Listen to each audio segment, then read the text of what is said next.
Hello everyone, are you ready for another adventure? It's me, Woki, and I'm here to tell you about what's going on with this video.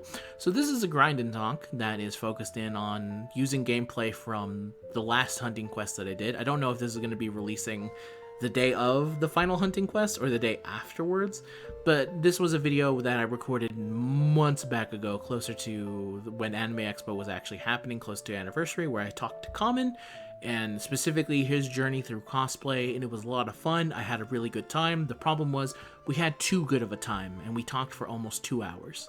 So, it's required a lot of things to go out. Originally, I had wanted to put a lot of things, but the video file on which I am putting these things on is actively fighting me every single time I try and, like, do any bit of editing, so I have to probably look into that. But yeah, I'll share below Kamen's Twitter, where he puts his cosplay stuff, which you can check out. If you have any questions about cosplay, you can leave it down below, and I won't know the answer to one, but I can always ask Kamen to say, like, hey, would you mind doing it? Again, I really wish I would have been able to release this closer to Anime Expo releasing, like, just afterwards, but man, it was really rough. I got very busy and everything happened, but I really did like the talk with Kamen because I thought it was very interesting to learn about a topic in the specific fandom that I'm not super familiar with, and talking to someone who is a little bit more in it. I actually wouldn't mind talking to more people who are into this kind of thing, and maybe talking about more people in fandom stuff in the specific grind and talk type formats. Well, we'll see. We'll see if it ever happens. It would require me to actually ask people to sit down and talk to me, and unless I know them, it's a little bit of a tough journey. But anyway, that's enough about me. I'll take it back to past Wookie and Kamen. You'll also see him talking about, like, hey, wouldn't it be funny if I put Hunting Quest videos on top of this? Only to realize, like, man, I would love to, but Hunting Quests are so fucking specific, I couldn't do it. But anyway, finally, go into it, Wookie and Kamen, and take over. Hello everyone, are you ready for another adventure? It's me, Wookie, and I'm here with Kamen. Hey! And it's another grinding talk. So in the background, you're going to see me grinding whatever I need to do for FGO. And then there's going to be an actual conversation going on here. I don't even know what I'm going to be grinding in the back. Maybe I'll be doing some... I don't know. I'll figure I'll figure it out. Maybe I'll actually do the thing I need to do that I keep forgetting to do, which is the advanced quests. Maybe I'll get a couple of those randomly in the background. I'm farming blazes myself. I've recently decided to go through the turmoil that is to 120th servant. Just randomly, I was like, I don't know why I'm doing Age of all servants, but I guess I am. Yeah, no, the 120 grind is maybe one of the worst grinds in the game, unless you're doing it for a welfare and you're doing it during the period where it's always ×2 EXP. What they mean that isn't that you have a high chance of getting ×2 EXP.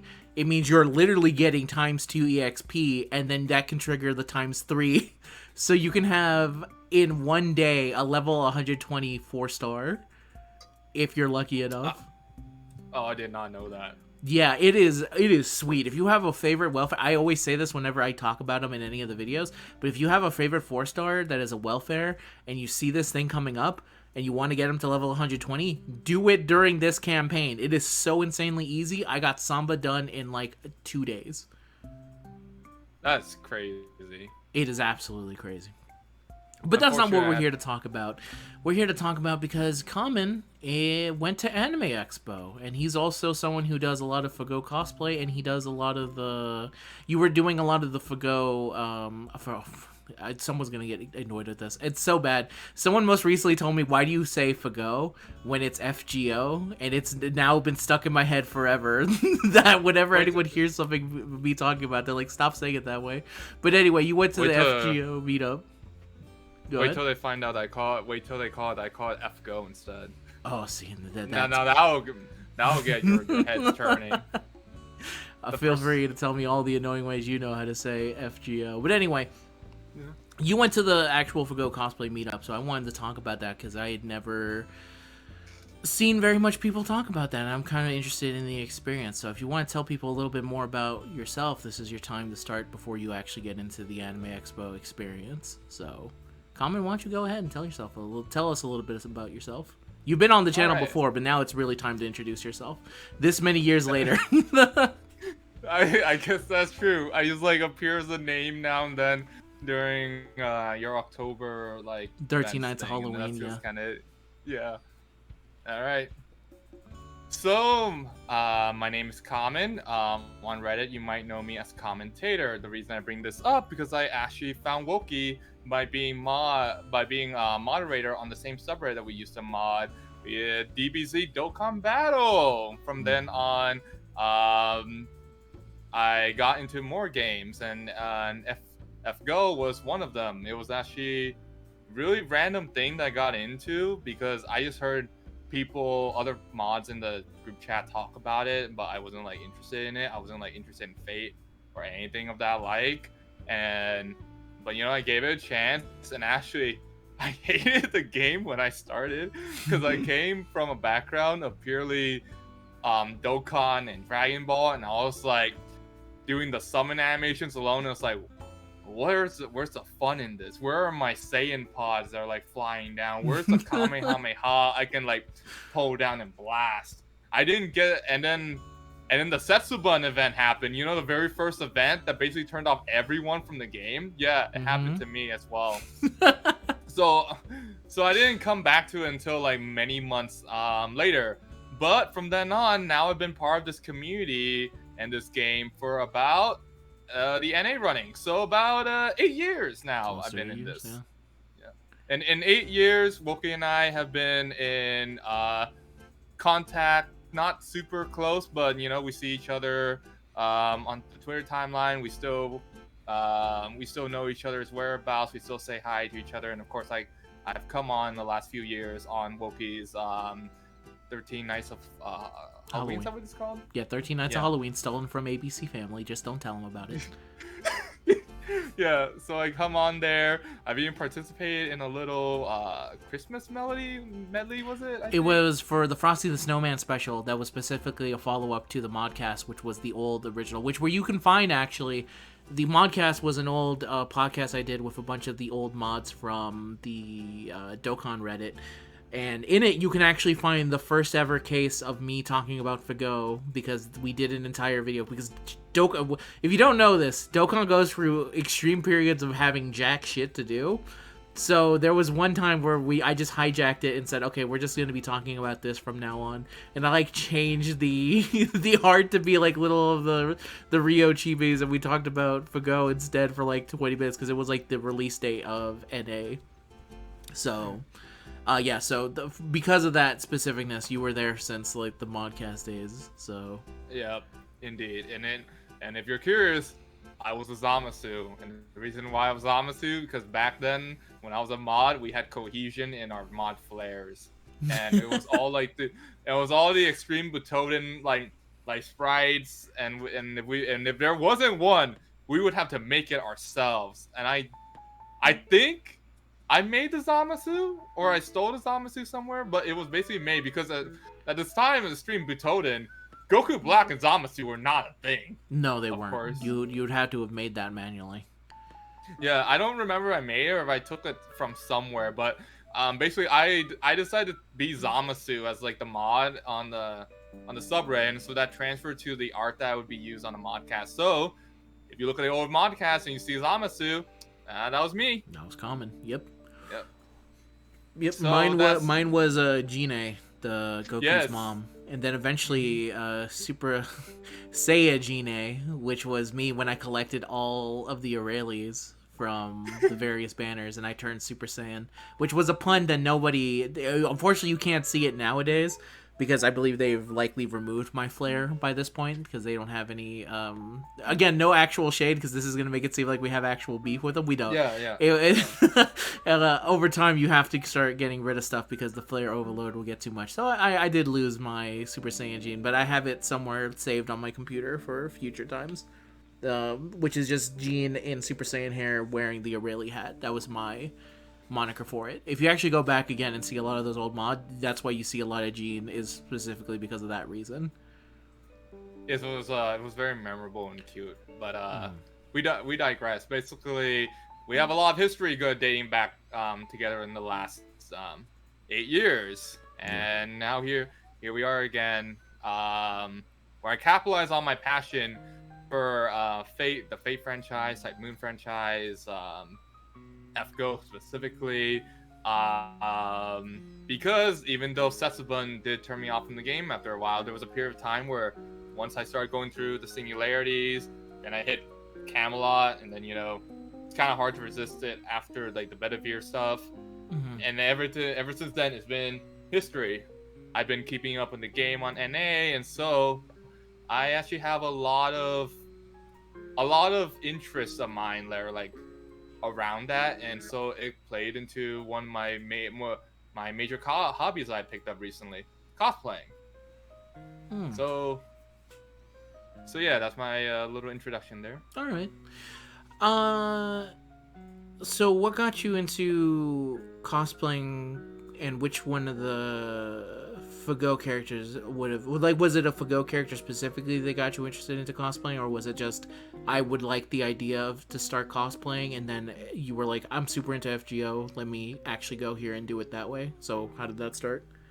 All right, so it's actually a funny story. Is that I didn't mean to go to AX the first time in 2023, Mhm. nor did I mean to go to a convention for the first time, which AX 2023 was.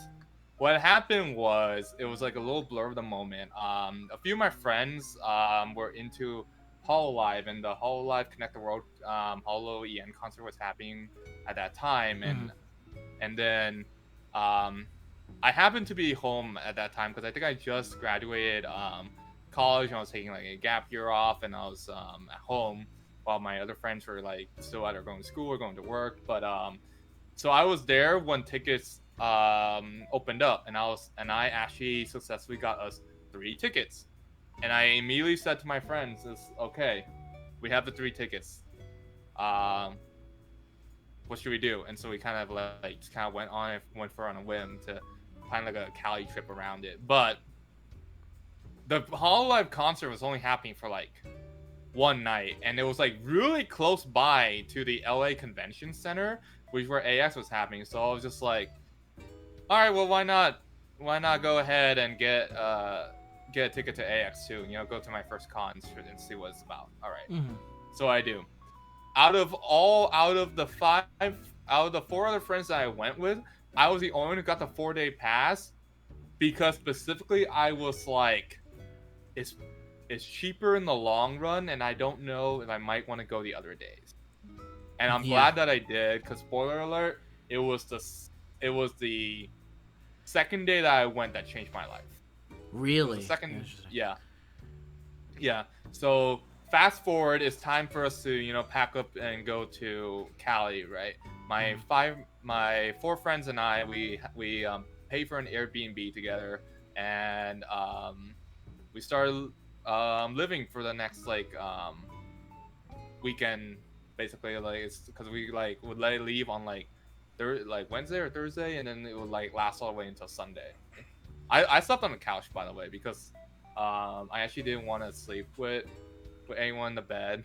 So there's a Mm. little fun fact about that. I slept on the couch the entire time. I didn't complain a single thing, which is a little bit funny because every once in a while, one of my friends would come out and ask, "Are you sure you don't want to sleep in the bed? Are you really sure you're okay? Like, I can sleep on the couch tonight. You can sleep on the bed." And I was like, "No, no, no. I'm actually really comfortable with it." And in truth, I actually was. Like, I don't know. Like, something about me about sleeping. I sleep in places like really easily, and that type of thing was just like really easy for me to get into. Yeah, the people. Some people don't truly appreciate a good couch nap until they've had it. It, There's a it lot is. of you can find a lot of goodness in a couch if you are in the right kind of couch. As someone who has slept in couches before, if you find a good couch, you can easily knock it out, and it can feel just as good as a bed, as long as you don't accidentally fall off of the couch. Mm-hmm. You're so right. You're so right. But all right. So nah, we've established the Airbnb part. Yeah, So Airbnb, you were in there. um, first day of the con happens, and oh my gosh, I'm telling you right now, if I had done it like how my friends did and just got the 1 day pass for that day, I would have never come back to another convention ever. AX 2023, uh, day day two actually technically. So I should preface this. There's 4 days in AX typically, Yes. but the way that our traveling plan works is that we start going on the morning of AX's day one, so we missed that day pretty much entirely, and so it's day two. Day two is what I mean by referring to day one. Okay. Yeah. So the best way I can explain it is someone who has grown up in California, because to me traditionally Anime Expo is a 3-day event, which is Friday, Saturday, and Sunday, but they've added a Thursday, and I've typically called that day 0. And I think that's what other people have called it too. Yeah, Yeah. just because traditionally Anime Expo was only ever 3 days, and then Thursday was typically the day that in the past what you would do is that they would have stuff up, but it was just specifically to get your badges and stuff. So you would go in there because you're like, okay, I want to have my badge ready so I don't have to deal with the line on and waste my Friday, which is something I've done in the past. I have I have a video of me talking about my experience of it, about my hell day on Anime Expo on a Friday, where it's bad. I always suggest trying to get your thing as early as you can, but that's why they probably call it day 0. So Thursday I would consider day 0, Friday day 1, Saturday day 2, and then Thursday day 3. But anyway, continue. Yeah, on. that makes a lot more sense. What I'm gonna say is gonna make a lot more sense now that I know that, because day two was an absolute nightmare. Or I'm sorry, day one in the context of what you just said about day 0, 1, 2, and 3. Day one was an absolute nightmare. Oh, yeah. It was LineCon basically. When I arrived there, my friend and we arrived there, and it was, oh my gosh, it was in the sweltering sun. We weren't even inside yet. It had been like 11 or 12, so we were still waiting to get in. And when we got in, we were packed in like sardines, and like I could hardly breathe. Like, it wasn't because of like a stench or anything, because I know we have stereotypes about that, but it was just genuinely so hard to breathe and like suffocating. I'm thankful I'm not someone that is more claustrophobic, but I could only imagine if I was. Like, it was absolutely terrible. To give you an idea, that night I believe AX tweeted out that like the fire marshal had to like step in to like put like a like population limit or whatever. Yeah, this has been a known problem for AX for a while, which is that they don't cap the amount of tickets sold. So you can keep buying tickets into Anime Expo. It's been an issue where it causes situations like this, where it's day one. I think they've maybe gotten it a little bit better, but back in the old days, it was always just like they just let anyone in, and it causes like this insane sign. Like if I remember people posting like, here's what it looks like, and this was also post COVID as well. It's like, this is what Anime Expo 2023 looks like, and I looked at that and I said, that, yeah, that's Anime Expo for sure. That's hell. I'm glad someone called the fire department on them, because what the hell are you doing? This is not safe. You probably even saw like my tweet of it, because I'm a relatively tall dude, so taking pictures is actually pretty easy for me. I was like raise my phone to like the high air and then take screenshots of it. I took it from like when I got into the West Hall, and I would take a picture and tweet about it. It was so packed in like sardines. To this very day, that day gives me trauma. Like I just like, every time I go to AX, I just hope it is not like that. And thankfully, to this day, since then, it has not been. So, yeah, very thankful for that. You're very lucky. I always say that I think the first time you ever go to Anime Expo and you're not prepared for it, it's like hell. It is absolutely like hell, because you don't know what you're doing, but everyone else seems to know what they're doing. But then you go and you try and listen to what they say is the thing you should do, which is like, here you go, follow these lines. And if you're following them the way that they want you to, it's a good way for you to end up staying in line for 3 hours to get into an event, and you're sitting and you're like next to like a homeless person, because there's a homeless issue in LA. which I've seen before in the past. I've seen the Luigi who was right next to a homeless man who was looking at him going like, this is insane. Must be Anime Expo coming into town. It's it is a harrowing time when you don't know fully how to prepare for it the first time and you just get assaulted with it. It is, and that's what I was gonna say, is that like every single one of my 4 friends, no, I'm sorry, 3 friends including me, we all had that same conclusion. It was like, this is god horrible. We are having no fun. Oh my gosh. Thank goodness that we only got the 1-day pass. Secretly, I actually hid them. I actually hid it from them that I actually had a 4-day pass. So remember, I wanted to do cost efficiency, so Yes, I got the 4-day pass. The day after that I went, oh my gosh, like night and day in terms of everything. Like around 10 or so, the con would open. I arrived there in my lift. I'm sorry, not my lift. I arrived there with my friends. They were dropping me off before they went off to do their own thing. It was like 11 or so. Con was basically completely open. I was able to get in. There was not that much squeezing, not much pushing around, not much sardines. In a single night, the difference has been like so tangible to what it was like the night previous. So today, I was having so much fun because what I did was I was going around. I was just taking pictures with like cosplayers of characters that I like recognize or like were interested in. I was participating in like cons. I was like playing games. I think at this point in time, Naruto Storm, the newest Naruto Storm hadn't come out yet. I forget what it's called. It's the one with Boruto. Is the newest one. And Ultimate Ninja Storm, whatever the fuck.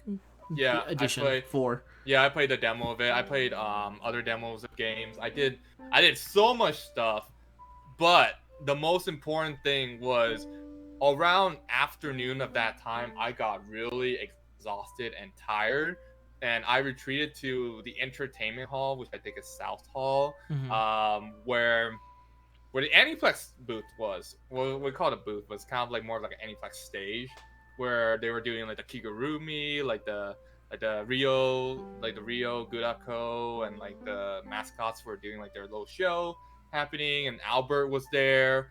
I even got to interact with Kita Sean. I got to see friend of the channel. Yeah. No, well, I haven't actually had him on the channel, but he did ask me to do something, and I was like, "This is cool." Yeah. Shout out to Kita Sean. I talked a lot about him there. I'm probably gonna expose what he said because I think a lot of it's personal, but fair enough. It's kind of crazy how much you can learn and talk to people when they're just on the con hall. But I even got to talk to Albert. I took a picture with him and everything. We talked. We were talking about our roles. We were having, we're just having so much fun. But that was where I went to retire. That was like. Everyone has like a go-to place, and when they get tired, they just kind of gravitate to and they walk towards to. The Aniplex stage was like my kind of place, so that I figured maybe I'll find like some FGO friends or like something like that. And I did. I had a really major interaction there with 2 people in particular. I'm not naming names, but if they should know this if they hear this somewhere somehow. It was a regular guy. We were lined up, I think, to do photos with the Rio Dako, where I think she was like stomping on people or like stepping on people, and I actually have a picture of me getting stepped on by her. But we talked, and we were getting like along so well. We exchanged Discords, we exchanged our contacts on FGO. Using the friend system to the ultimate ability here. I know, right? Yeah. All I ever do it is to put it up and be like, hey, whoever can grab it can feel free. It's like the One Piece for any of the people who follow me on the channel. If it's up and available, there's slots available, then feel free to send something at it. Oh, I did. I unfriended people right then and there. I mean, like I have friends that like will not log in for like days or whatever. But Yeah. Shout outs to but Carter. mm. I'm waiting, brother. You're gonna come back any day now. I can feel it. shout out to Doc. Shout Shout out out to to Doc out Zahal. there. Shout out to all the friends we lose along the way, except for during anniversary. That's true. So true. And summer, of course. But yeah, he was a really cool dude, and um, keep him in mind for what I'm gonna tell later. But the other major interaction, and this one was the one that set my course. There was a Neo Chris. She was she was like on the side of the walls, and first of all, there's not really many Needle Chris's cosplaying, first of all. So the fact that there was one was already catching my eyes. It was like, okay, I've seen some Gills, I've seen some Shiros, I've seen some Archers. I can't be sure they play the game. But a Needle Chris, though, I know for sure they play the game. So I go up and talk to her. She's kind of like leaning on her staff. I can tell she's kind of also tired like me. Fair enough. It's a con. Did she have the big hair? Because if she did, she was carrying a lot. She did. Damn, that's dedication. Respect. Yeah, she had the whole everything. She's one of my close friends now, so I can say she like puts like 300% to like all the cosplays that she does, and she's like wonderful and amazing. But that's amazing. Absolutely love it. Love to hear it. I was just a regular person, but I struck a conversation with her. Thankfully, as someone who's extroverted in regard of socializing, I do feel grateful that I can do that kind of thing. So I started a conversation with her. I talked to her. We talked about what we liked about the game. We talked about just like stuff in general about us, and she was telling me there was a cosplay meetup for Fate Grand Order happening very soon. And she was actually asking if I wanted to go. Not that you need an invite to go, but I wouldn't have known about it to begin with, because I came into this basically zero expectations, zero planning of anything about AX. Yeah. Yeah, but that is traditionally what a lot of AX is kind of used for. It's not just about, because I know if you go there and you're like, okay, like for me, for example, I'm a very like, I'm here to AX. If I'm going to AX, I'm here to hit up some booths. I'm here to hit up to get some merch. I'm here to watch the Mega 64 panel. Like, I'm here to do the basic stuff that is very base level, right? But if you actually look deeper, this is where a lot of communities use to get together and be like, oh, hey man, we have this one specific weekend for each other. We're here to celebrate the series we like. We can get together and we can kind of go that way. And you can have a lot of meetups in that kind of way. So there's a lot of like other meetups that you can do. So if you have any kind of series that you like, that you're interested in, I would suggest trying to look for those, because that is where you can definitely find a lot of people that can share your similar interests. They care enough to go to Anime Expo. Go there. Yeah. But continue on. For sure, my advice is that if you want to look for like more people that are playing your game or anything like that, they have a spreadsheet. Every AX, they will have a spreadsheet up of like these cosplay meetups with like the place they're meeting, with the time that they're meeting. Just go. Yeah, just go. Everyone always enjoys talking to like one another, and like you don't like a lot of people there are actually also kind of shy to a degree. So don't be don't be scared that they're gonna like think something of you. No, they're just there to celebrate their game and have fun. If you can get like a friend request, you can get a Discord request, that's even all the better. But just go, because that's actually basically what happened to me. And what I was gonna say next is I went to a cosplay meeting. Oh my gosh, it was so fun. Everything that I had my like notions about from the previous day of how much of a hellish nightmare it was washed away. I don't even remember that day anymore, because it was replaced by one of the greatest like days of my life. Because I'm going there, right? And there was a bunch of cosplayers, and I'm not part of that group or dynamic. I'm not a cosplayer, but you see, first of all, you see this circle of people, bunched people up around, probably like maybe 15 or 16 people just like bunched around, just around like one guy in the middle center, just like rolling. and we're just all like screaming as he does his like, I think it was GSSR, and I think like the anniversary events just like Mm-hmm. happened or something is from my memory. But I remember very clearly we were just like chanting out like sword, sword, sword, sword, sword, sword, sword, sword, because he was trying to get more masa. That was kind of like the sort of energy that that whole group. Your summon ritual. You were trying to Yeah. do the summon them forth. Mm-hmm. And you would have like a bunch of all these cosplayers too, cosplaying like different servants, like circle around you, and they would cosplay. And it's just like so much fun. And that's before the event of the actual meeting even begins. Because once that begins, that's even more fun. And I'll talk about that. Well, in a little bit right now, as soon as Woki gets ready to transition. Oh yeah, I'm ready for this transition. um, I loved you heading in there. I'm sorry. no, it's all right. The transition. I was trying to figure out the now that you put me on the spot, I don't know how to transition. I was just gonna say, I think that that sounds lovely, and that is definitely a key reason to go to Anime Expo because it's similar to the experience that I've heard of as someone who's a big wrestling fan of going to WrestleMania. It's not actually the WrestleMania that really matters. It's the fact that it's basically a bunch of wrestling fans all swarming one specific area, and you kind of all have an understanding of what each other likes. So it's like, kind of like in this grand EOS moment, you're in this thing that usually you would say like, in the public view, they don't really think about, like, for example, I make wrestling references all the time in any of my videos. How many of my actual people that follow it? Not a lot. Occasionally one person will be like, I like that Batista reference, and you're like, oh, thank you very much. But when you're surrounded by people who all understand that Batista reference, it's a completely different experience that can make you be like, holy god, why was I not always interacting with the community in this way? Because it can be very easy, especially with the way social media is that all you see is really a lot of the negative things that people kind of say. And to be fair, there's disagreements that can be held within a cosplay circle as well, but that doesn't matter at the moment because this is the way that you can actually see everyone actually cares about the game, even if there is a difference of opinion, and you're all here and understanding and being like, yes, we need this saber to show up. Yeah. We need this to be here.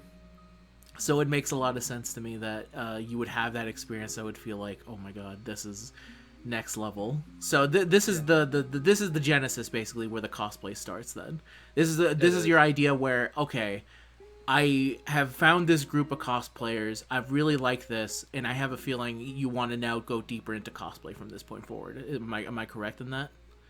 I do want to elaborate one more thing though about the event itself, or like what to No, go expect ahead. when you go to these gatherings, because I think it is the base format for all of them, from what I can tell. Like no matter what series or like IP cosplaying group that you go to, Mm-hmm. essentially you'll have one organizer. They'll have a megaphone and they'll just like organize like categories. So in terms of Fate, they were going off through like the shows. They had like Fate Stay Night, Fate Zero, Fate Grand Order, Fate Prototype, Fate Apocrypha, etc. They would go by categories of classes like Saber Servants, Archer class servants, Lancer class servants, Extra class servants, etc. Capsule But servants. the fun, yeah, Bring out your baby carrot cosplay right here. This is them solo. This is for you. true. But the fun part is, besides that, after you're like gathered up there in like the center, and like all these cameras are on you, you're free to do whatever you want, however like you want to pose it, and that's kind of like the fun of it, right? So like you can do like Saber class servants, and then all the Saber class servants like line up, and you can do like maybe like one. You get two poses.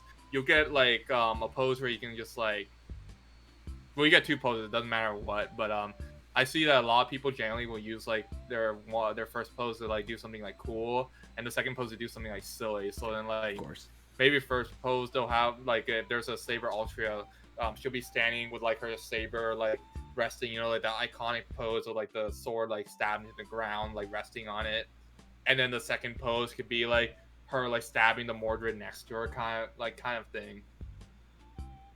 So that's like the sort of thing you can expect. And all the meanwhile, you have crowds of people with like different types of phones that can be like actual like cameras or like phone camera or like whatever, and they're taking pictures of it for themselves, maybe to post it somewhere, maybe to share it with you.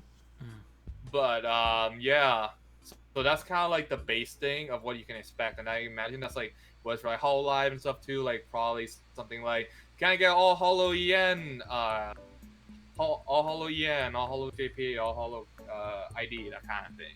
Yeah. So it's very organized in that regard, because we're also kind of like on a time crunch, because then there's always gonna be like the next group that's gonna be taking the site that's like after us. Everything's like on a schedule, and from the experience that I've had, it is very well organized. That it's like always on time. It's done. It's done to a successful degree, and everything. And it's always so fun seeing everyone around. It's the stuff afterwards that's. You slightly cut out for a bit, so just repeat a little bit of what you said. I stopped recording, so I have a bit easier time editing it over. So no, you're good to go again.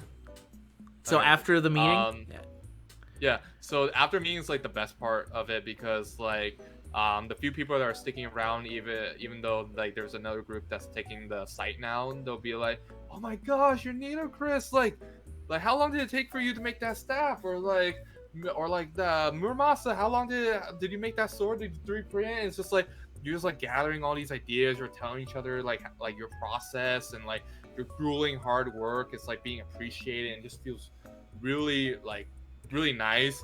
In my case though, I was just collecting I was collecting support, so I was just like saying, "Wait, what's your Muramasa? What's your NP level? Oh, NP5? Hang on, let me get some of that. Hold up. You're more." This is where the true dedication comes from. Let me see this. Well, that was at least me in 2023 when before I was a cosplayer. Yeah. So that was how my thing ended, and on that evening I went, and that was it for my AX 2023 experience. I went back the next day, but didn't do anything. I just kind of did some wrap up at Artist Alley. Yeah, you did the let me see what kind of things I can buy real quick and see what hasn't been stolen, not stolen, but taken, bought, obviously. Yeah. So I say stolen because I'm like taken by scalpers, which is the same thing to me. Scalping is theft. I'll make the bold statement here, but anyway, yeah, you were doing this is the last, close to the end of it. Let me just see what I can pick up real quick. Yeah. Very so nothing too significant in that, but that year was very pivotal to just kind of like getting me started. It's everything else after that got me like into the door. So to prepare for 2023 AX, we weren't even sure we were gonna be going. I at least was. I was kind of dedicated to where I was gonna be like, okay, I am going to fly over if I need to, and then like not need my friends. But things worked out, and I ended up going with the same group of people again. Seems they like Cali regardless. And slightly off topic is that one of my friends there, he also got into cosplay, but for a different franchise and series altogether. So that's pretty cool. But slightly spoiled what I was doing there. But I did get into cosplay now. Cool. Before we get a little bit more into it, I have to leave the ultimate hanging thread. How was the Hololive concert? Oh, the Hololive concert. Okay, so I'm kind of feeling complicated feelings on it. So like most Hololive feelings. First of all, I mentioned I got 3 tickets, right? I got 3 tickets. We locked down 2 tickets. That was me and my friend that went for sure. I had a third ticket that was hanging. I was never able to sell it. I was never able to give it away. I just kind of had an empty seat next to me that I just like put my stuff on. See, if you had told me that you were coming, I would have likely just said like, you know what, I'll take that seat.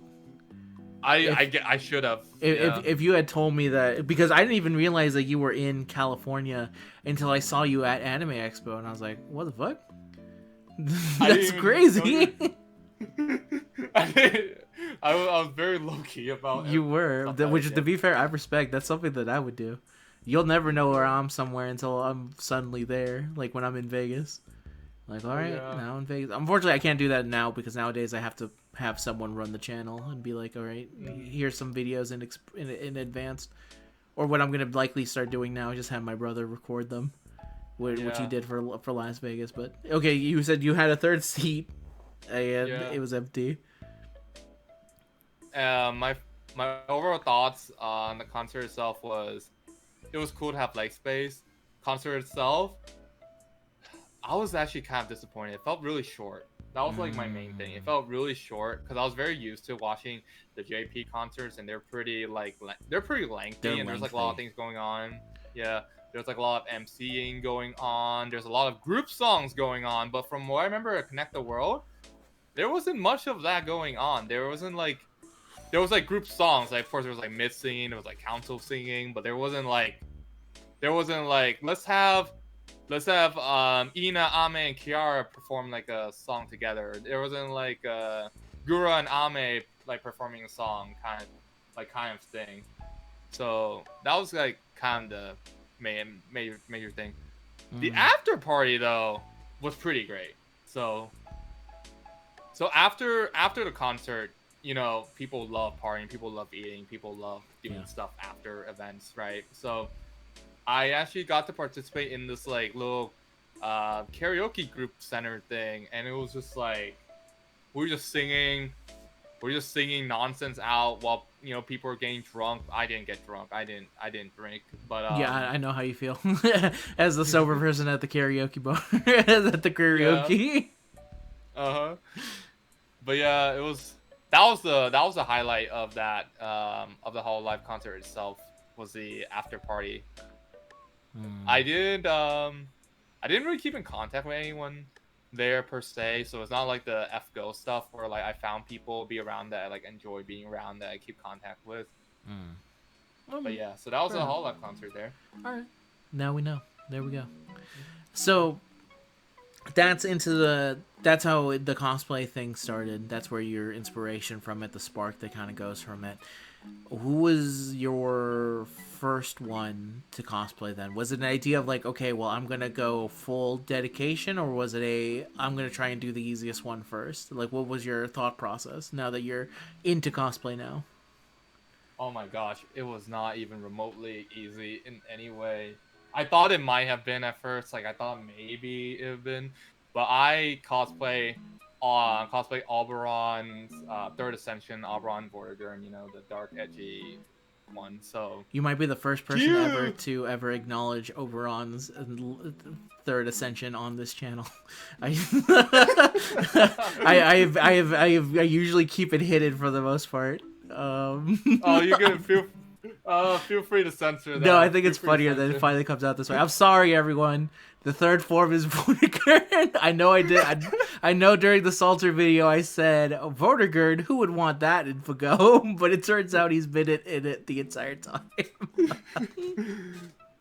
But yeah, oh my gosh, I feel like I could do like an entire talk on just like the process of how he came about like how he came to be costume wise, but essentially they did not sell his outfit to a affordable degree out there. Like I could have bought it, but if you look it up, it's pretty pricey. We're talking about in the hundreds. So I was like, nope, f that. I'm gonna make my own, and I was like Oberon was the only answer for me at that point. It was pure dedication. It was pure love for the character. I was just like I had an MP5, and I was just like I love the character. I love like his design. I'm gonna go as him for AX 2024. So I wasn't even locked in on cosplaying yet. I talked to the Neo Chris, who I remained friends with after 2023, and after some time I decided to lock into it. So I looked up pictures, I got reference photos, and I tried my best to recreate as best as I could. Hardest part, fun fact, is a shirt, because that shirt that Umino Chica drew is like non-existent. It does not exist out there. You would have to customize it or like to sew it your own, and it's a skill set that I do not know yet.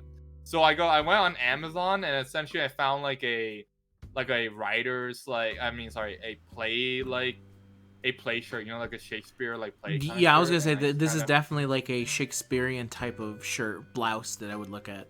Like it it's not is. very common nowadays. It'd probably be more common back in the Shakespearean days.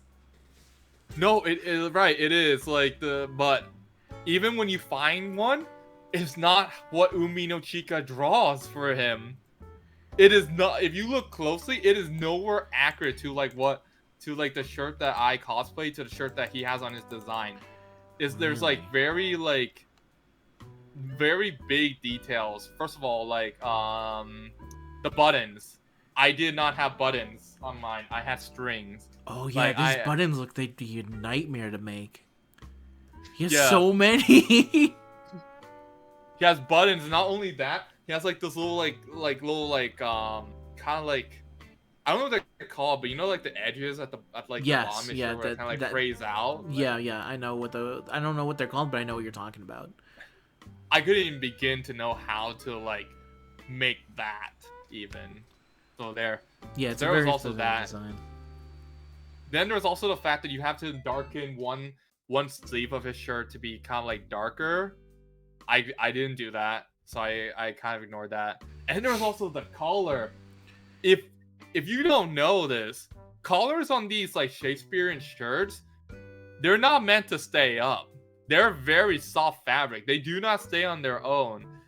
And so I would have to consider if I had to like line it in with like a rod or something, which I didn't end up doing. Like one tip I'll have about cosplaying is that a lot of it is just kind of like you work with what you have and you work with what you can do and you don't fret about the details because as long as you like have fun with it and like match like the image in your head enough, that's all that really Hmm. matters. And that's what I felt about like his cosplay at the end of it is that like a lot of it could have been done better, could have been a lot more professionally done better. I don't care too much because I had a lot of fun doing it, especially his arm.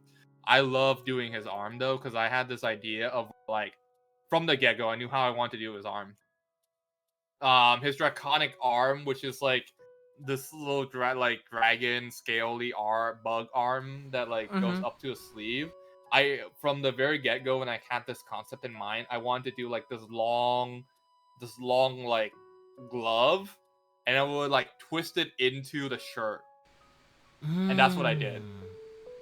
So I got this like I found these like very long like gloves on Amazon, and they would come with nails too because it's a cat burger's gloves. Like that's what I got. I got cat burgers like Catwoman like gloves. So I Yeah, makes wear sense. I wear it over the sleeve of my white Shakespearean shirt. I tussle a bit. I twist it a little bit. Show some like some gap of distance. So I'll like leave some of the shirt up and like fold over just to give that an illusion that this is like a arm that is like growing into the shirt itself. Hmm. So that's what I did. The arm itself I made with Evafoam. That's like one of the first things you learn about cosplaying is that for stuff like props and stuff you want to do with Evafoam because it's very malleable, but when painted with like the proper paints it looks really good and metallic and glossy, and that's the effect that I managed to get with Hmm. I'll admit though, I'll give credit to my dad. A lot of the craftsmanship and stuff, I had the ideas, but craftsmanship was like on his part. He used to be a tailor, so he's actually he had a lot of fun doing this kind of thing, and he also in general is just like way better at paint than I am. So I had help in that regard. So yeah. It's one of those definite things where it's a learned thing of doing it a whole Mm-hmm. bunch of like practicing it Yeah. all. So if this is your first one, it would be understandable for you to go like, listen, you know a little bit more about this by a large degree. Can you please do this? Help out. Yeah, for sure. Mm-hmm. And just to talk a little bit, not too much about the production itself. I for his like little like cape thing, I wanted to. I didn't really know exactly how to do it, but then I was like browsing Amazon. And it's like, what if we did with curtains? And that's what it is. So his Oh, it's entire curtains.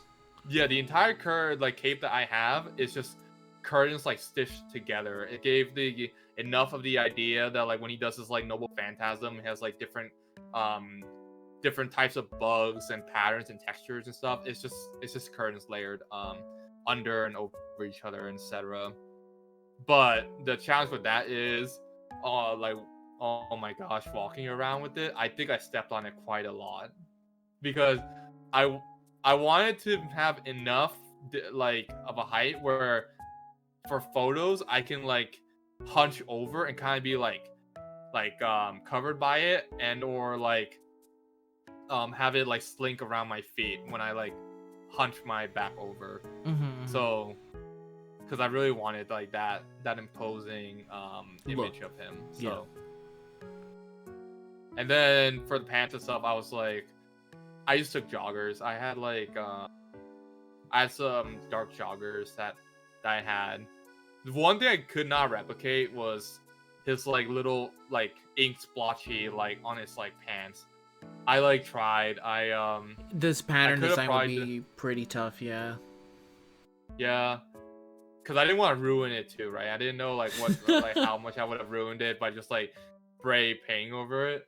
Well, that's the funny thing, because if you look at his base art, it's like, oh yeah, that's a very it's a cool look to it. But then if you look at his sprite, it does look like he just wore a pair of pants that he just ruined. Like it does look like he just kind of ruined those pants. Yeah. So I took some marker and just like kind of dotted like blue textures on it, and that's kind of about it. And it didn't show through. It really didn't get seen.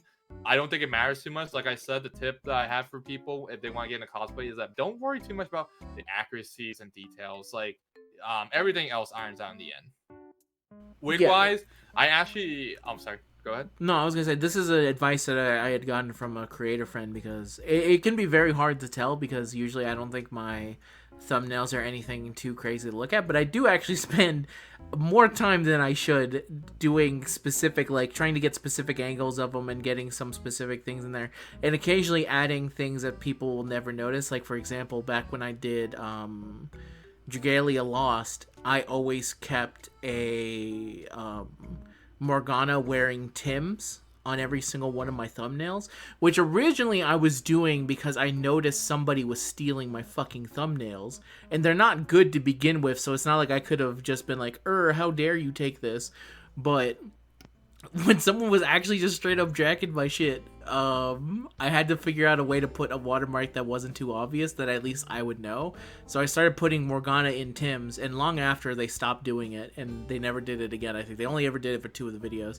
But then at that point, I had started just putting Morgana throughout the entirety of them, and it took, I think, almost 5 months for someone to say, am I going crazy, or is there a Morgana hidden in this thumbnail? And that's what I got to crazy. And then that's what I got to reveal to them. I've been doing this for 5 months. If you look back at every single thumbnail, he's in every single one of them. And they replied to me with like a holy shit.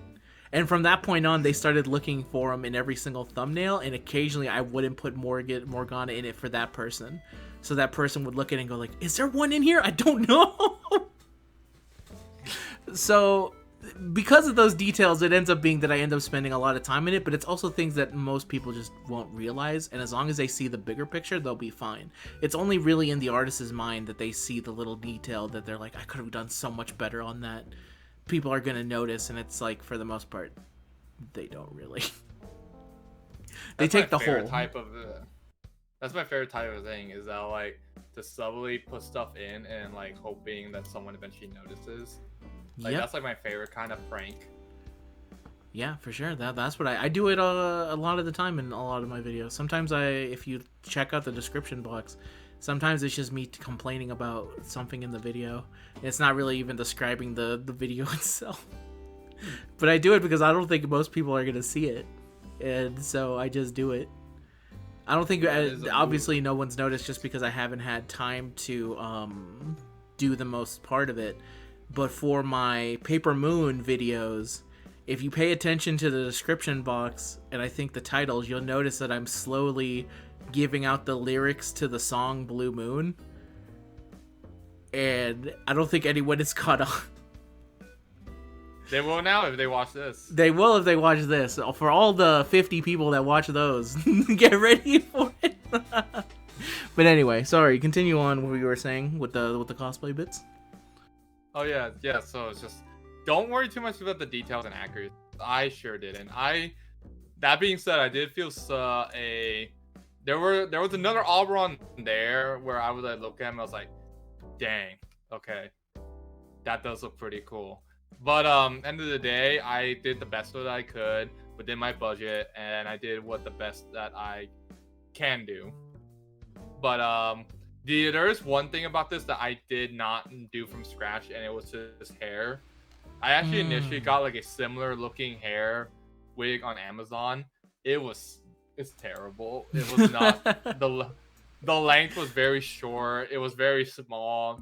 And then I was like, okay, well, AliExpress is selling his hair specifically for like $15. I'm just gonna get it instead. So I did, and I'm really glad that I did. Because it also came with his crown, and that was like really cool to have. Except the problem with the crown was that it was you had to just like stab it into like your hair and then hope it like stays.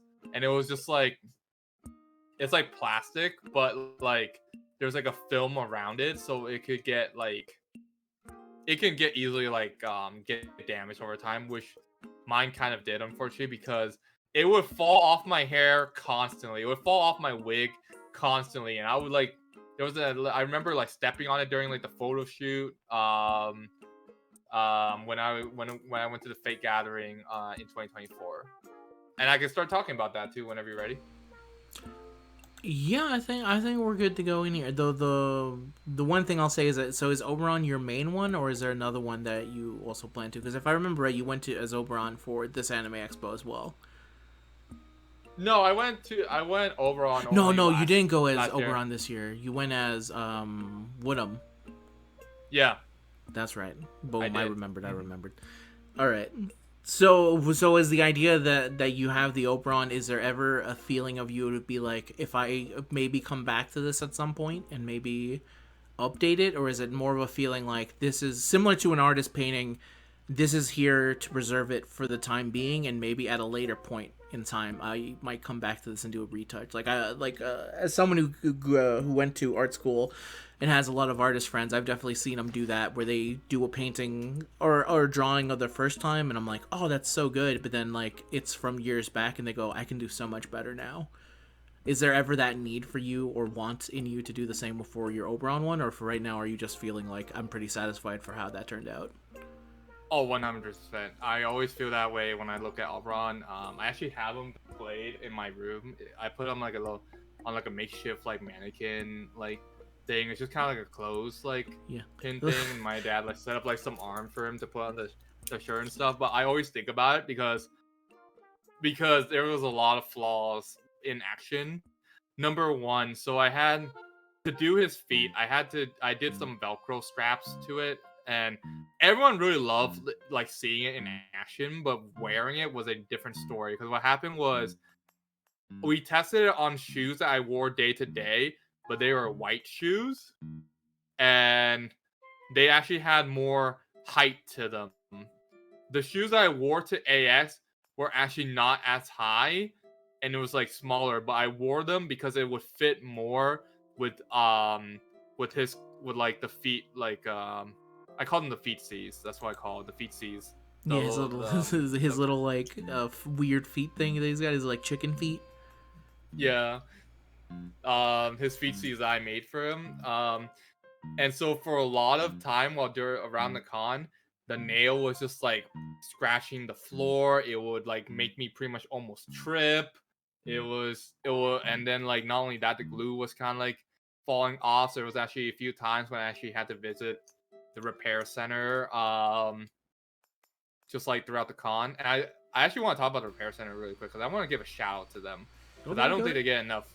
Yeah, because I don't think they get enough praise for this. But there is a place in Anime Expo that's been happening for, as far as I know, forever.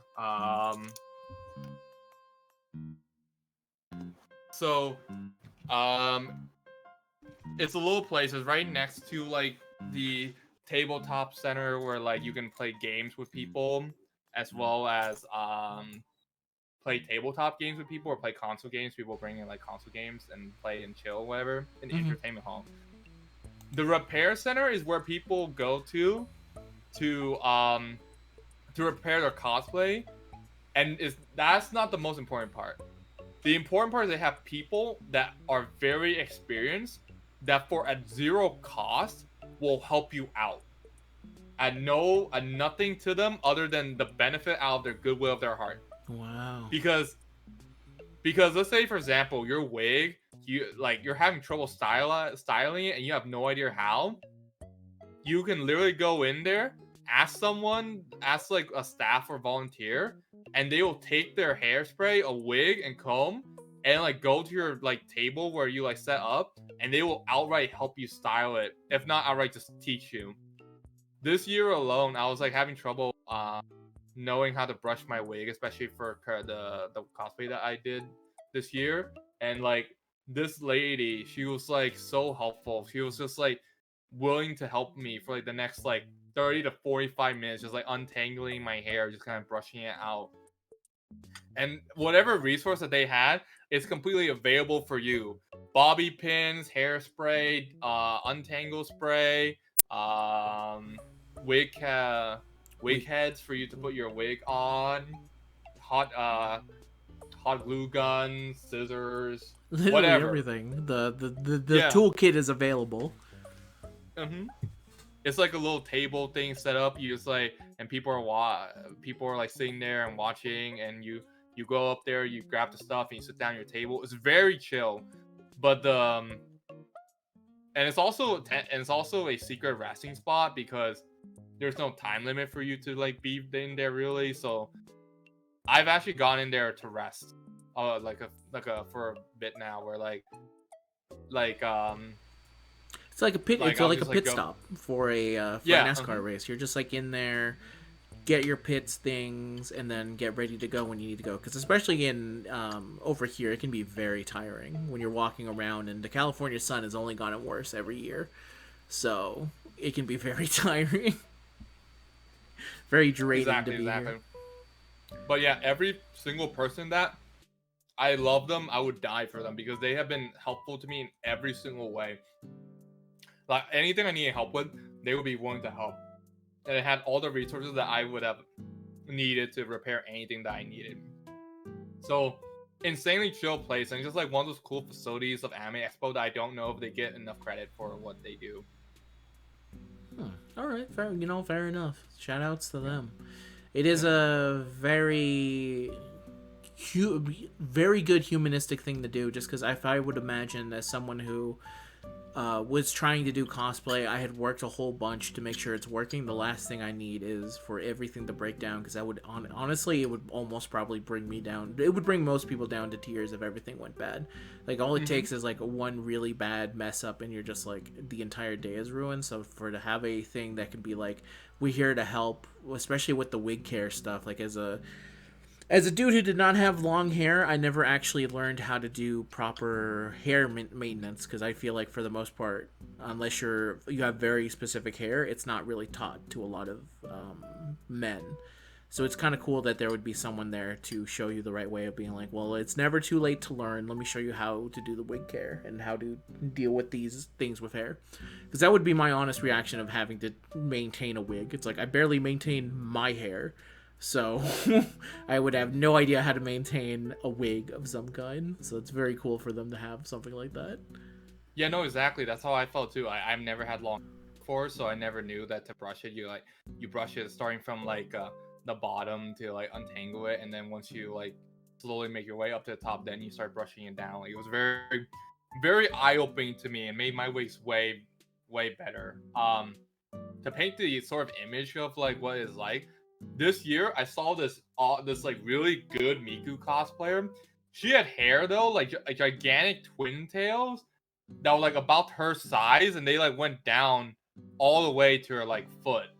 And I just see her standing there with like a volunteer just kind of like brushing through it, like having a mirror, like asking her. It's just like it was so good and helpful.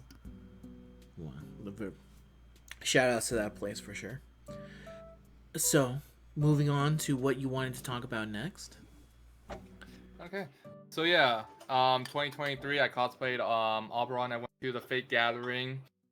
Well, I actually went to two because there was actually a little bit of a conflict uh between the unofficial one and the official one, because 2024 is when they started doing an official Fate cosplay gathering, Oh. and they would actually have the seiyus too.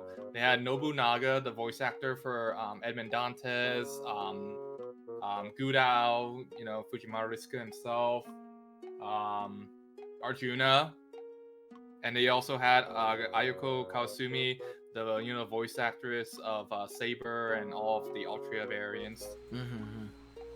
All of them in there. That's very cool. It's very cool to see it. Mm-hmm. Yeah, my conflict was the fact that I didn't know which one to go to because they were basically happening about the same time. Fun fact. Oh, that's rough. That's kind of rough. Not only that though, it was actually causing issues for the because most people know about the official one, not many people know about the unofficial one. Mm-hmm. But there was also this whole thing where they were saying like, you cannot be a spoiler servant. No. And people were not fans of that at all. Yeah, no. Is that still in play today? Where you can't show up as a spoiler servant? Is that still something that's not cool?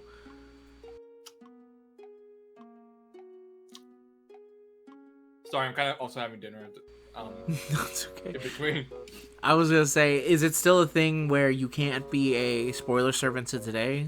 Was that a 1 year thing, or is that an ongoing? No, we're making a stance here. If you have not been in the game yet. That's what I'm kind of confused by. So I can't say for sure, but they did let the spoiler service come up this year. Okay, yeah. Listen, I understand that spoilers are a big thing, but they also have to understand character design is not something that you can really hide from the spoilers. We already know. It's like, mm-hmm. Oh man, please don't show up as this unit that you already made plans saving 2 years in advance in our game. It's like, you're kind of... I understand there's a grander side, because, I interact with a lot of people from that side, where they're like, how do you know this so much? How do you know that this is going to be coming here? And how do you know that? And how do you know who's this? I'm like, well, it's because we know, because Japan. But there's plenty of people who play the game not knowing of anything that's going to be coming up. They're coming in completely blind. And I can understand for them to be like, okay, maybe to hide it from it's okay, but really if you just realistically just put them up there and don't mention it, the most you'll get is like, I wonder who that is, and that's basically it, and you're fine. Mm-hmm. Yeah. So I'm glad to hear that, even if they didn't make it. But for that first year, I would definitely have been like, whoa, okay, so that just means none of the cool... So does that mean I can't show up, for example, on that year, I can't show up in Bargis's summer outfit?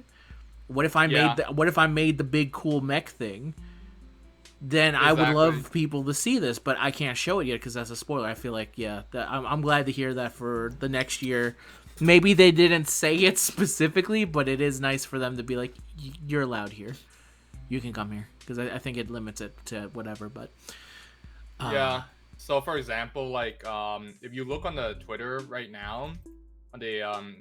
FGO NA Twitter, mm-hmm. They posted shots where you can clearly see the Hakunos in their servant attire. Ooh. There. So yeah, that is definitely one. Mm-hmm. Mm-hmm. So they got more lax with it for sure. I don't know how lax with it they were, but there was also like, as far as I know, the gathering that I saw that happened this year. They didn't have like the big name players. They didn't have like Kawasumi. They didn't have like official big voice actors standing next to them. So that might also been a factor.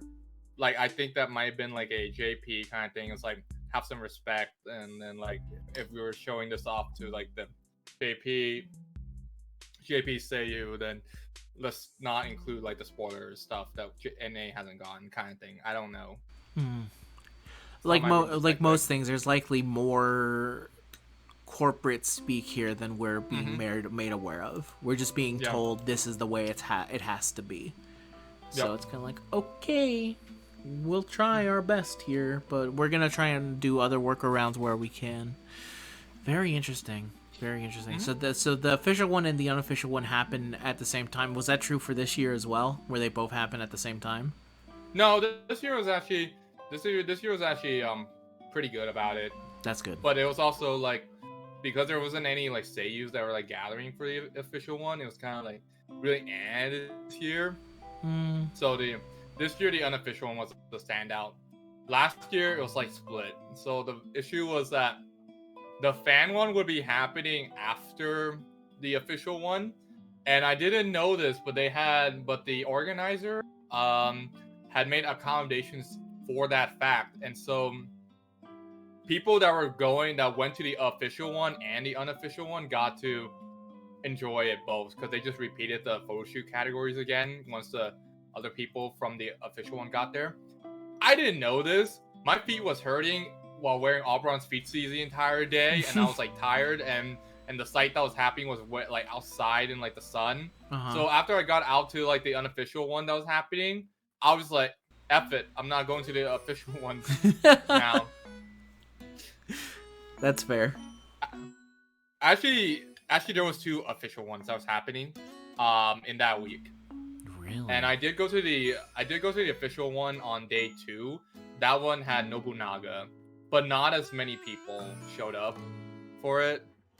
I don't think as many people cared because it wasn't on the day of the anniversary. So there's that. Where our peak power is. We're peak. Yeah. It's literally the day of anniversary, and then any other day afterwards, it's like, we're good. Anniversary's over, dude. We have it. We're not waiting for summer. Come back for that. Yeah. That's very funny. Day 3, Kawasumi. Of course, everyone's gonna be there, except for me, because I made my way to the site where they were having the unofficial one. So I was not at all in that gathering. I did not know what was happening at all. Wow. I was a little bit bummed though, because I missed out on a pretty cool thing. Because I thought it was like choose one or the other, and then it turns out you didn't have to choose. Except for, you have to sacrifice your feet though. Yeah, that's so the I guess ultimate. In the end, that's the ultimate sacrifice, and depending on the day of, that is way more than you're willing to ask. Like your mobility really does decrease the more Anime Expo goes on. Like you're the first day, that's your peak of the power. Second day, you're like, oh, okay, I'm a little winded, but I could still do more. By that last day, nah, man, you're lucky that I'm still here. But it's also the. Oh, go ahead. No, I was just making more jokes about being tired on day 3. But it's really more the feetsies. As I was like telling you, it's like really comfortable to like walk around in. I was basically stomping for most of my time around. I was hoping people wouldn't step on either my cloak / cape, or they wouldn't step on like my feet, or that I wouldn't like trip over or something. It was constant awareness for me, just like kind of walking around. In a way, I really cosplay like a very gremlin Oberon, where I was just kind of like hunched back, just like stepping every bit of the way. You're being the ultimate like little goblin man with your hunchback, like scheming. Like, Yep. Here we go. The thing I want to say is that for Oberon's feetsies here, it really does feel like this is the male equivalent of putting on heels. Just because I actually wouldn't. Oh, sorry. No, go ahead. You actually wouldn't? I don't know if I was compared to that much degree, because I know friends of mine who cosplayed this year and with characters with heels. Shout out to the Bow. And I would never compare like the discomfort that I had to them. I feel like it's a different level of discomfort at that point. Yeah, it's a different category. Yeah. Yeah, I'm not saying obviously this to all the women who wear heels. Obviously, for the 4%ers out there of women audience viewers of mine that watch Gintama, and probably the 1% that go to FGO, I'm not saying that they're comparable experience. I know wearing heels is very tough, and it's not something I would ever do, but it does kind of remind me of it. like a similar situation of like looking at a boat versus a bigger boat. Though Yeah. with the heels definitely being a next level harder experience. I don't Yeah, know how they can do it. my pain was more linked to like inconvenience because I could unstrap and take it off anytime. Then the next matter is like thinking where to like store it or like to take it with me. Mm-hmm. And the answer is that I just kind of took it with me. But then the problem would be that if I had to stop and take photos, I have to like put it on again, which has happened. Especially when I'm at the near the Aniplex stage and Uh-huh. people recognize me and they're like, yeah, and they're like, sorry, excuse me. Mm-hmm. They're like, oh, Ron, can I get a photo? And then I have to like take off my glasses. I have to like put back on my glove, my glove, draconic arm thing that I was like telling you about. Yeah. First of all, I want to say thank God that's on his left arm because that's not my dominant arm. So that meant I still had my free arm available to do phone stuff. Not quite the case for Kristaria, which I'll go into that later. But it was like a lot of like in the moment of like stumbling around for my stuff, putting everything on just for a photo for like 5 seconds, hoping that my pose was right, hoping the wig was right. It's like there's a whole process into this. I'll explain this more when I talk about my experience this year with Ash Kristaria. But yeah. You're similar to the mascots at theme parks where it's like Yes, exactly. you need to be on. It's like, listen, I understand that wearing the Goofy outfit is tough, but these people need you to be goofy, and damn it if you're not going to go full goof. You're going to go full goof because they came for the full goof. So you're gonna put it all on. You're not gonna half-ass it in any kind of way. I need to show them the full Oberon. I made it this way. It doesn't matter if I'm tired. I have to put it on. It's a selfless act for sure. That is a cosplay thing. Yes. So for this year. Oh, not quite yet. I want to finish off with the last year. Okay. Yes. Go ahead. At a very important meeting where after the cosplay meeting, I met my group of people. Shout out to them. For the sake of things, I will not mention our group name or anyone in particular, but very cool group of people.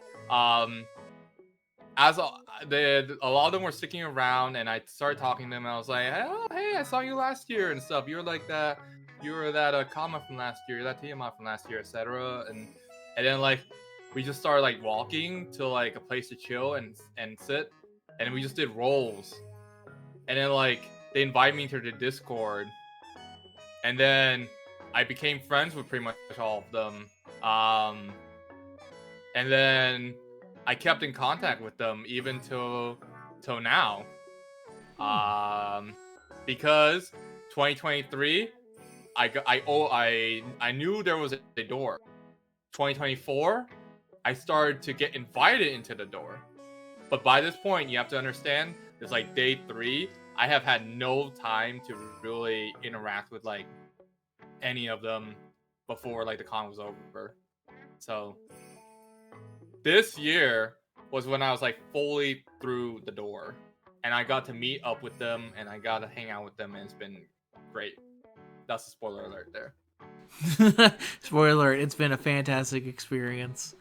Yeah. And getting through them all. So you really have like just over the years of keep it going back to Anime Expo, kind of slowly built up. The first year it was a dabble in there. The next year it was the first going off of it, and then the year afterwards you're finally at the door where you feel like you meet the group that is your main cosplay group now. And then we get to the modern age, which is today, 2025. Yep.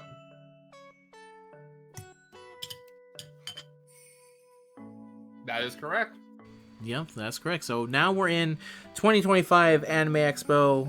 We're here. You go out there. The sun is fucking hot. It's bad. You actually meet my brother at Anime Expo for this year. You were able to see him. I wasn't there. My brother and sister were though. Nux, and I really should ask my sister if she wants to go by another name, but for the time being, it's Yaoi Mom. That's what she's traditionally known for on this one.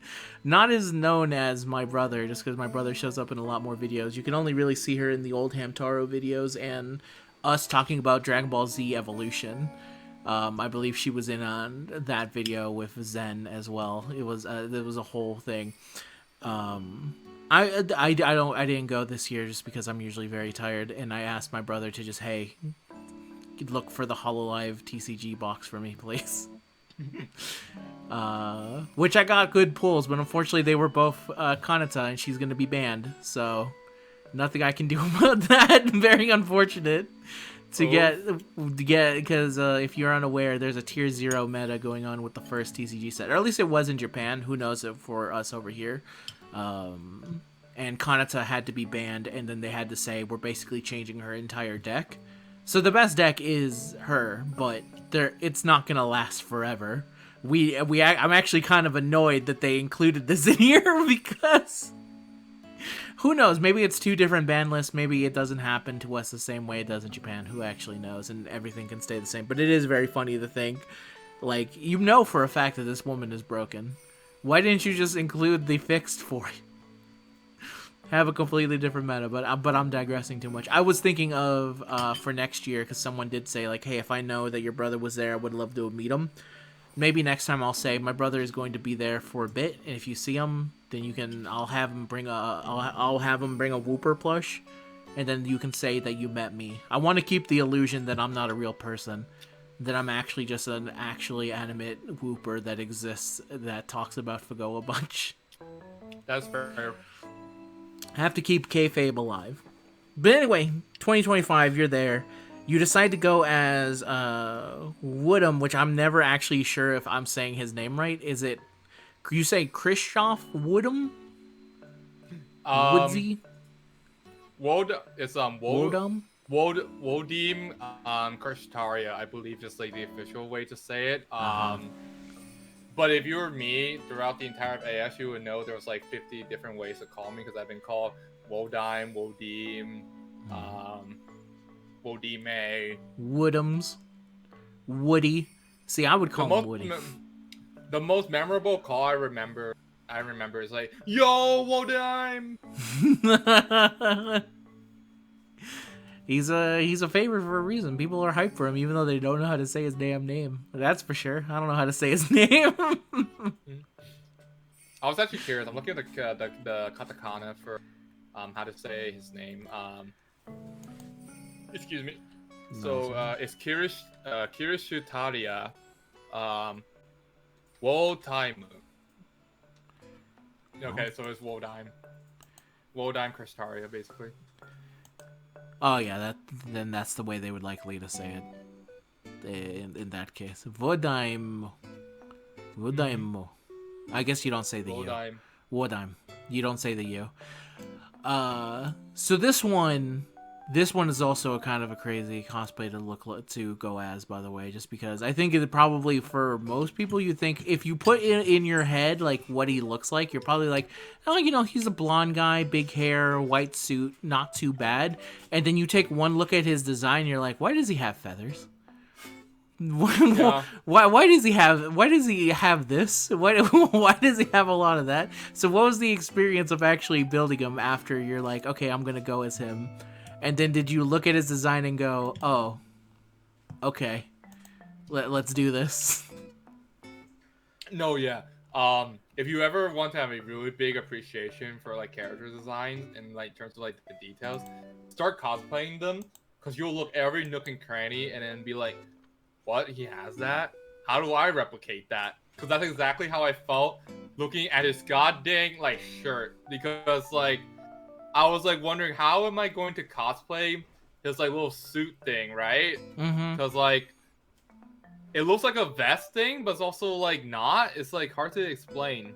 It's like It's like a this is a very bizarre, like maybe like a suit jacket of some kind. You know what it actually kind of reminds me of? A little bit of like I feel like I've seen some people in India wear something like that. Oh, it's like a monk. He's like a little bit like a monk. You know how a monk has a design here of the two things in the front, and then it has something in the back. Except for he's a white version. Typically those are black. So you would look at that and you go like, again, in your mind's eye of when you think of what this character looks like, you're thinking pure white suit, get a cape, Get a little blue little Asper Chief or whatever the hell they call it that Fred wears from Scooby Doo. Get one of those, ascot. Get one of those, and I'm good to go. But no, it's actually much more complicated than that. Mm-hmm. He even has like this weird little sash thing that he has like from that connects the cape down to the lower end of the cape that he has right here. His staff obviously is a staff with his little like Rita Repulso type staff that he currently has on here. His arms have a design of like a floral design, and he also has like little circles around them too. Like I don't know what those are. So yeah, you do get a much bigger look into the design when you actually have to think, how do I make this in real life? Because I can't imagine this is easy in any conceivable way. It's easier than you might think, harder than you might feel. Because that's how I felt. It's like after I looked at it, like in the end, I was like, this surprisingly works for what it is. Even there's like some inaccuracies with like my creation of it. So starting off, I knew like the arm like little like pieces, they were gonna be foam. So we got foam, we painted it, we cut it into like the pattern, boom, and then that's just like glued straight onto the suit itself. No, sorry, it's sewed onto the suit itself. Again, my dad helped me with that. Again, shout out to him. We completely abandoned the idea that there would be a design inside his cape. I was just like, I don't know how to begin to do this. It's not gonna happen. Yeah, so if you don't know, there is a little design inside his cape of various little things. We'd never even see the full design of the cape at any point, right? So you just kind of have to guess what the other part of it is. Exactly. I figured, like, it's such a minor detail. No one's gonna really notice. Like, that's like the thing about cosplay too. Is like, do things that are convenient to you, in terms of like what you can do. If you can't do a design like that because you don't know it, don't fret about it. Just ignore it. Because that's what I did. Makes sense. Makes a lot of sense, for sure. Yeah, that's definitely one of those details where it's like, this would be really appreciated by the big 1%. But for the 99%, they would have said, I had no idea that he had... I just learned today that he had that, because I never really looked inside the inside of his cape before. It wasn't until... I only noticed, yeah. Yeah, I never even freaking noticed that. It wasn't until I took a deeper look that I truly found it all. This man also has like 6 different like 6 buttons, but they're also located in 3 different places. Yeah. He has them on his little vest thing, and then he has another one in the middle that are different designed from the ones that are on his little vest. Yeah. Yeah. Was that another detail that you decided, don't have to worry too much about that? Or did you include yes, because specifically, well, we found a way to do it. So, the silver little piece there is kind of like a really thick like cloth piece that we like that we attached to the front of the suit piece I ended up getting. And we just found buttons online. We just kind of like buttoned it in.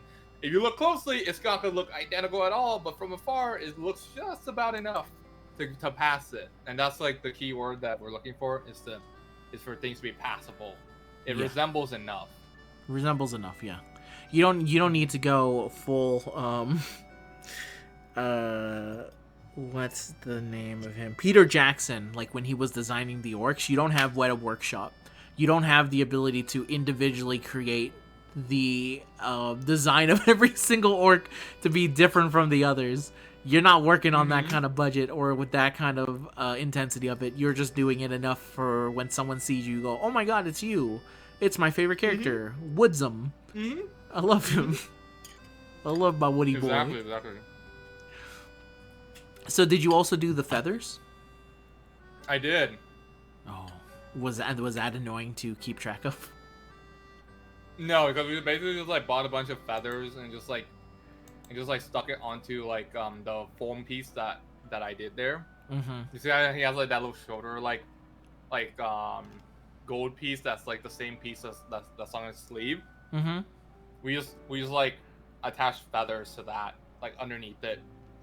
You're like, all right, that The works. feathers were, yeah, the feathers are one of the easier parts to do. All right, cool. It is crazy though how all this would fall apart if not for the ascot, If because mm-hmm. I have a picture of me trying everything on before we got the mascot. I mean, before we got the ascot like put in delivered to us. It did not look right. Like the blue really mattered in terms of like the contrast and everything. Once I put on the mascot, even I was like, oh wow, this does resemble him enough that I'm satisfied with. Yeah. You had your Perry the Platypus moment. A platypus? Yes, yes. Perry the Platypus? You had, oh man, I'm just a blonde boy. What up? I've got him. Guy. I found him. So hold on, Cristaria. Crystarion. Some kind of host, male host. No, it's one of Crystarion. Oh my god. That's funny, but it is true. It's little things like that that feel like if they're missing, it just doesn't feel like the character. It's like when you remove the bat ears from Batman and you stop being Batman, you just become man. Man. Yeah, it is weird, but it's those little details that are enough to make it seem like, no, that is the character. Mm-hmm. You don't understand how fundamentally, if this is not here, the character doesn't function. Fun little fact about the make of all this is that little like thing where like you see the rope coming out of, like just like the little like collar thing that he's like wearing underneath, like right over his ascot. I went with just that and not the rope. But if you see my photos, there is a rope, because that rope I ended up getting this like last minute idea from my water bottle that I was bringing to AX. Mm-hmm. There's a Japanese water bottle that I have, which is like on a little rope that has like a little hook thing that you just like press into it and it like hooks onto it. I took the rope from that. It's not even blue. It's just white, but it was enough to just to add a little bit of touch that no one cared about. But that was like a last minute thing I did like 2 minutes before I exited the convention. I was like, I saw the bottle, I saw the rope, I was like, what if I did this? And I did. And it's actually really small, so it couldn't go over the entire shoulder of the cloak itself. So I actually just kind of have it worn like over the shoulder pauldron, but it gives the illusion enough that like this is like working with it. So you know, stuff like that. You work with what you have. You work with what you do. That's really cool. It is a cool process for sure, and it's also something that you have basically full control of, and you can. It's similar. It's a similar experience to. It's definitely an art form of. It's a way of expression, a way of showing what you're doing, your work, and stuff like that. The only difference is that you wear it as opposed to, drawing it, being it on display. You are the model for said thing. It's a fascinating thing for sure. If there's a few regrets that I have, is the fact that the pants I got, as cheap as it is, they do not match. Like they do not match it. Like the pictures, if you see them, it shows us very like beige. I always regret that. It's not the right level of white. It's not even the same material, because I bought like my stuff from different places. Well, not different places, different vendors. They're from AliExpress though.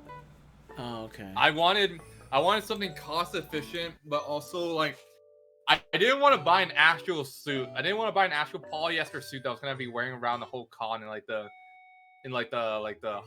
hot sink California of like sun. Cali. Yeah, no. That would be actually pain. So I found like a suit. Oh, go ahead. No, I was saying, it's funny that the two characters that you picked both have giant ass coats that you're gonna have to lug off to California. Oh yeah, Not an easy thing to do. Very admirable though. But go ahead and continue what you were saying. Funny thing is the characters I'm thinking of doing for like next year also might be a similar case. I won't say what it is yet until I even start like conceptualizing and making it. But yeah. Oh, okay. Kind of regretting like my interest in characters. Not gonna lie.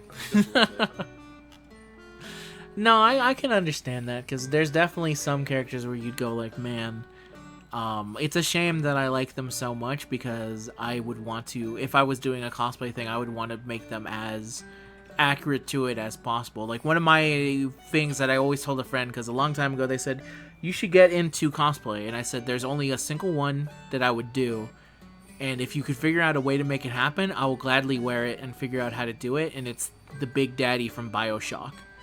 Oh man. The Mr. Bubbles. It was like, if you can figure out a way to get me into a diver like type suit, I will find a way to wear that, and that will be my cosplay. But otherwise, I'm not interested, because that would be the one where I would say, no, I want to do that. I want to go Mr. Bubbles, and I'm not half-assing it. I want it to look as close to the big-ass diver suit that he wears, to the point where you're just actually legitimately buying a diver suit, and I'm putting myself in harm's way by wearing this.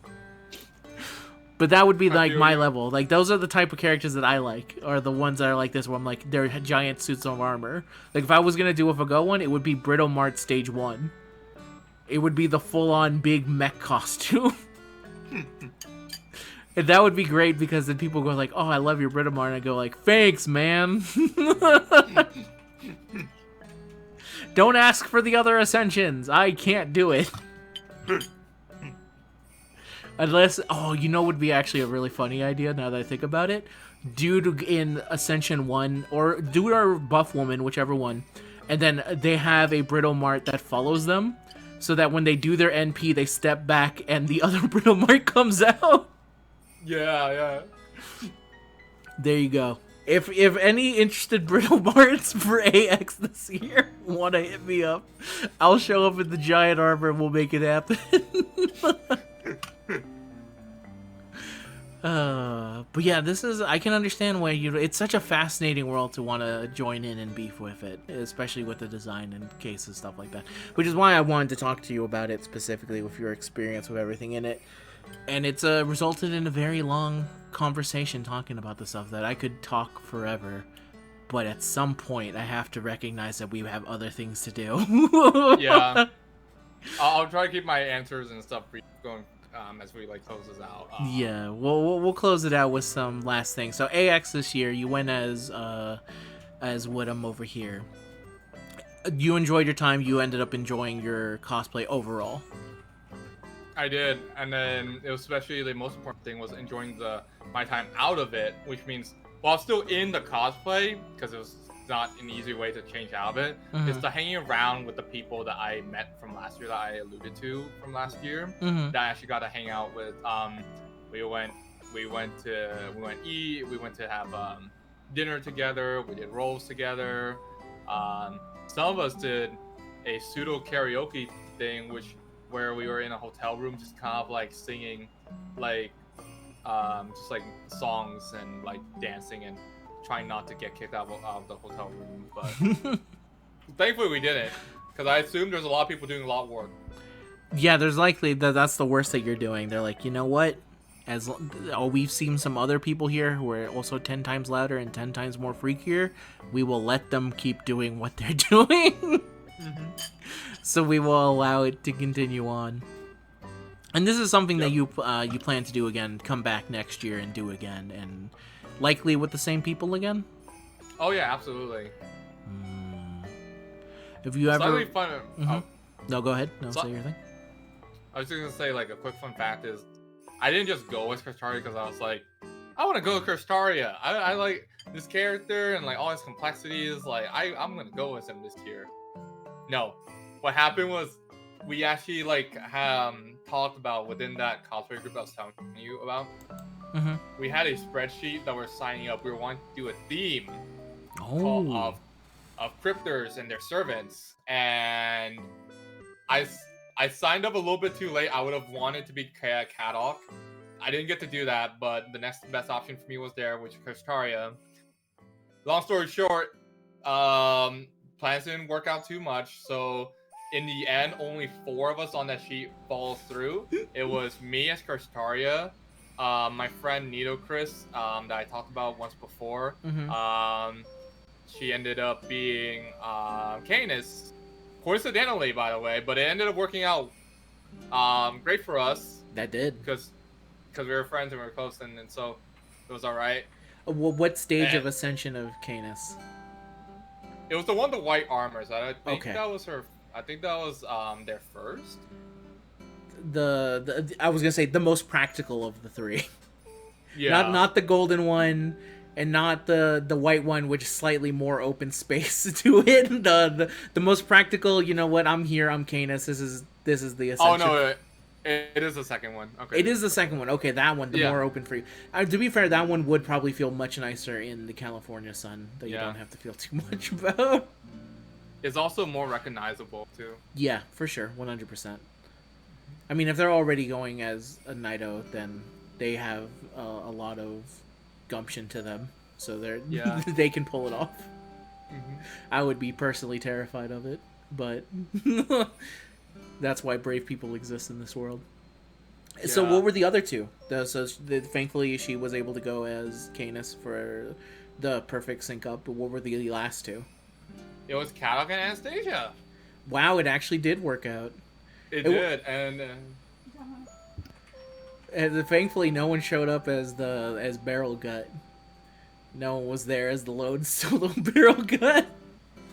there was a barrel, but it's not part of our say, so it wasn't part of the sign up. He just happened to be there. Mm-hmm. He was around. Yeah.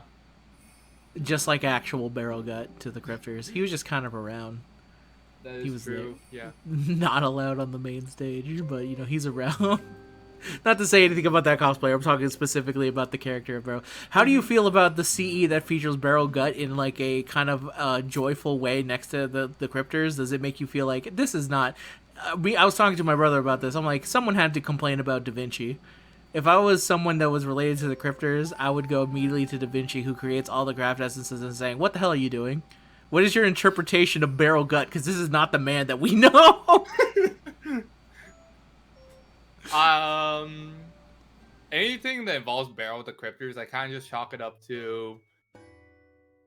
There was probably at one point where Team A was like pretty close before he kind of like bared his like teeth, or like regardless, or that they were just like co-workers in like in a way. You're telling imagine that's him in sheep mode, basically. Yeah, I would imagine all the Cryptors would be kind of like doing a tea party or like asking them, hey, do you want to get some drinks after work and stuff? And then like they're inviting everyone, but specifically for Barrel, only Karstaria is like, wait guys, don't you guys want to invite him to come as well? He's one of us. Listen, guys, he's not all that bad. And meanwhile, you cut to Barrel Gut doing his crazy Barrel Gut things that he does. Mm-hmm. Being a weird stalker man, doing all that. But anyway, it's funny that at least the four that were able to do it were able to sync up in that way. It works out perfectly. Mm-hmm. And you guys might have even seen the Anastasia. She's also a friend of mine. But that goddamn hot sign has been going around all Twitter. Yep. Oh, she's That's the our one group. who was the for goddamn hot. Yeah. That's funny. That's very good. Mm-hmm. Because I was about to say, if you are going full on stage Anastasia, that is like, you're feeling the heat. That is insane. Why would you ever? That's dedication to the character. Because I could not imagine 10 seconds. I would need water constantly. Like, feed me the water, get a drip, constantly just spray me with water. Otherwise, I'm going to faint at any given time. We had so much mileage with that sign. It was actually really funny. The stuff you guys don't get to see is that there was actually a whole part where close towards the end of the day on day 3, I want to say. Yeah, day 3. We had Albert sign in, and we also had Albert beat us up with it. It was very funny. That's funny. It is it is one of her most iconic lines for sure. It's up there with the homies, which is an extended line, which probably makes it go to Japan of like, I don't understand why this is such why it resonates so much for them, but okay. Weird. It is funny because I remember seeing people from Japan reacting to Marie being put on our anniversary merch, and it was a definite thing of like, why do they like Marie so much?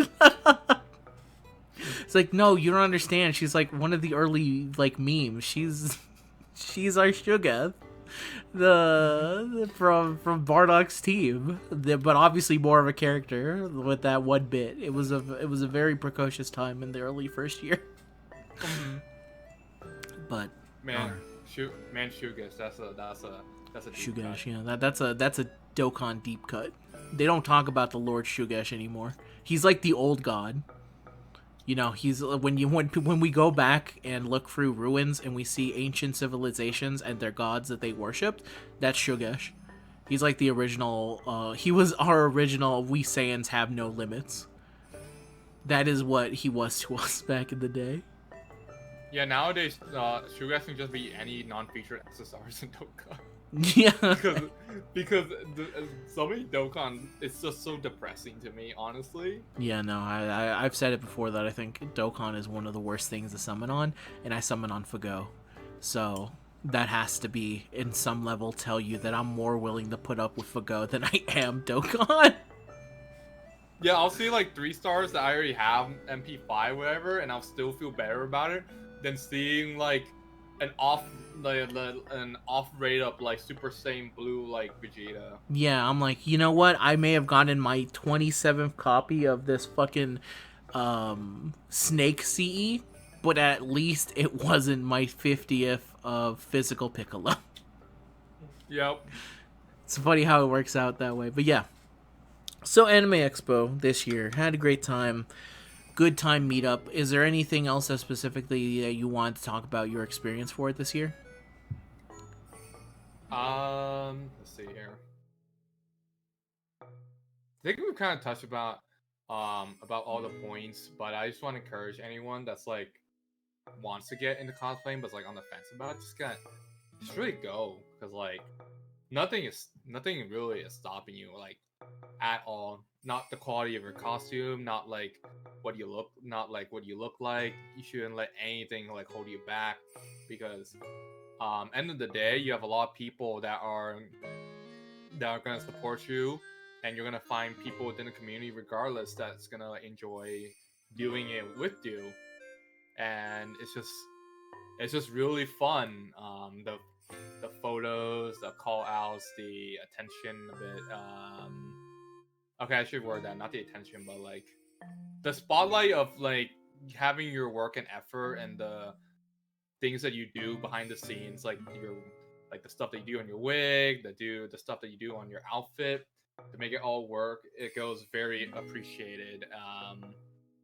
So definitely like go for it. And if there's a cosplay that you want to do that doesn't exist out there, you can very well make it, and you don't have to be 100% accurate at all. None of my cosplays have been accurate at all, and I don't think any of my future cosplays will be ever 100% accurate, because that's just not something that I'm gonna be capable of. It's always gonna be something I have to be mindful of my budget and everything. And you have to remember that sometimes there are some cosplay that can ascend to a different frame of being, like the cardboard box Gundam.